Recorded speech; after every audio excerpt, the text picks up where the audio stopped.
Masih ingat kan dulu istri saya dibakar di mobil kan waktu saya bela Putri Soekarno tahun 2016, siapa ingat? Abang kan ingat kan? Waktu saya bela Putri Soekarno dulu, saya lagi bicara seperti ini di hadapan rapat itu, membela para tersangka itu, istri saya baru jalan pagi di 400 meter dari rumah, baru keluar komplek, dibakar hidup-hidup istri saya sama anak saya. Jadi saya udah gak ada takut. Ada seorang mempersiapkan dana untuk capres 2024, supaya kalian hati-hati memilih capres. Dalam rangka mempersiapkan capres ini, seorang dirut BUMN mengelola 300 triliun disuruh atau atas inisiatif sendiri memacari berbagai wanita. Ketemu muslim dia muslim, apalagi Katolik.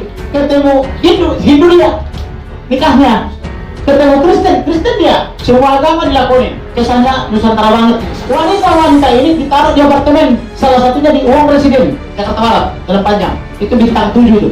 Wanita-wanita ini dititipi uang dengan cara uang yang 300 triliun itu diinvestasikan. Lalu ada cashbacknya ini diinvestasikan sama perempuan-perempuan ini yang tidak dinikahi secara resmi, hanya secara goib dinikahinya. Akhirnya buat wanita-wanita ini bisa transaksi 200 juta per hari. Entah uang dari mana. Saya nggak ngerti kalian kasih gaji berapa itu di BUMN itu.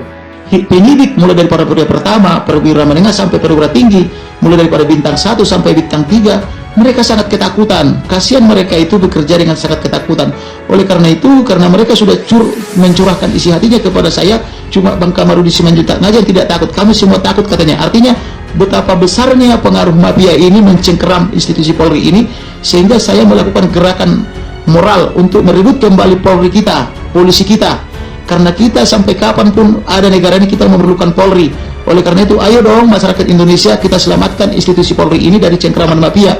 Bila perlu mafia ini kita usir dari Indonesia, karena mereka ini sangat merusak dengan cara mengirimkan uang, barang dan sebagainya berupa hantaran-hantaran kepada pejabat Polri, sehingga pejabat Polri ini tidak mengabdi lagi kepada masyarakat, tapi mengabdi kepada kepentingan mafia. Nah, maka penjahat itu subuh, kejahatan itu subuh. Oleh karena itu, mari kita rebut Polri dari tangan mafia. Setuju nggak? Polri tidak boleh lagi di tangan mafia. Hantaran-hantaran mafia itu kepada pejabat Polri harus ditolak. Miris, kisah istri dan anak Kamarudin Simanjuntak yang dibakar hidup-hidup karena terlalu berani tangani perkara.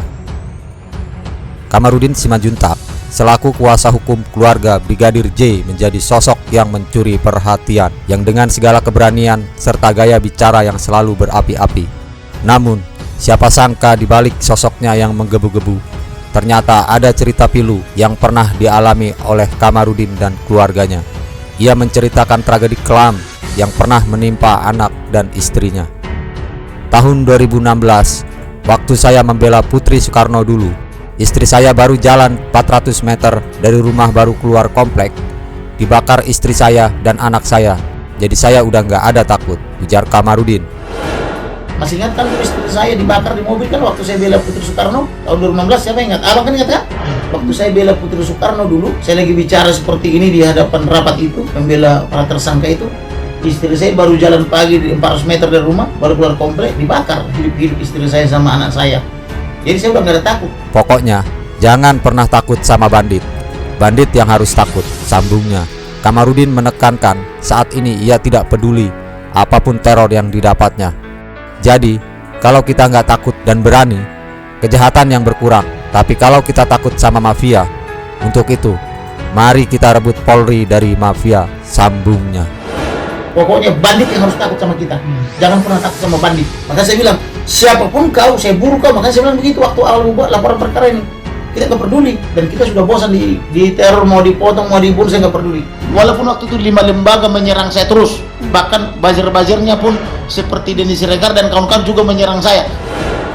Saya mulai merasakan si pengacara Brigadir J ini kok jadi terlalu berlebihan. Bukannya fokus pada fakta kasus ini, si pengacara itu, Kamarudin Simanjuntak namanya, malah melebar kemana-mana, merasa mendapatkan dukungan publik. Dia terus mengipas dan mencari celah baru supaya kasus ini terus dibicarakan. Dan salah satu kipasannya adalah ketika dia mendadak mengomentari pelukan Kapolda Metro dengan Verdi Sambo dan menjulukinya Teletubbies.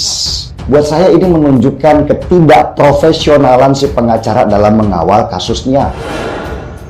Tapi saya tetap punya pendirian bahwa ini pembunuhan terencana. Jadi untuk apa kita takut? Jadi kita kalau berani dan tidak takut, kejahatan yang habis, penjahat yang berkurang, benar nggak?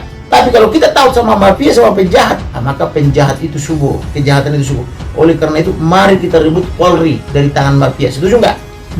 Polri tidak boleh lagi di tangan mafia. Hantaran-hantaran mafia itu kepada pejabat Polri harus ditolak.